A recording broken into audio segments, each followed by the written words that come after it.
Hello guys, it's Genevieve Tabili Norman. Guys, Sweden is a country. The capital is Stockholm. Tapos ito guys, they are selling jewelries.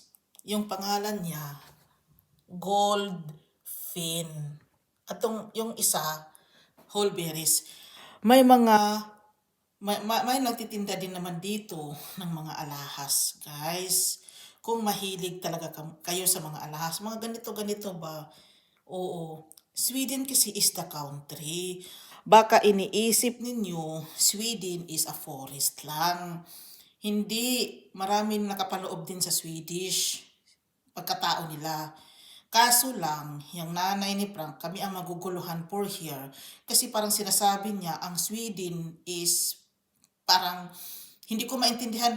Basta, tingnan nyo na lang yung sa akin dahil ba't ko alam na nagtitinda na pala sila ganito-ganito. How could I know if wala akong alam?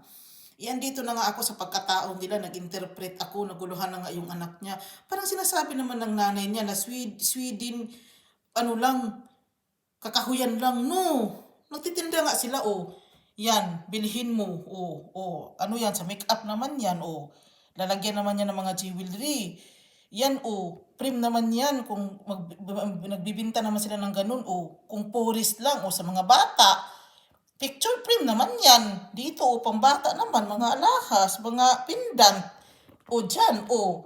Yan, mga ganyan, mga engagement, mga ganun, o. Marami, pagpipilian.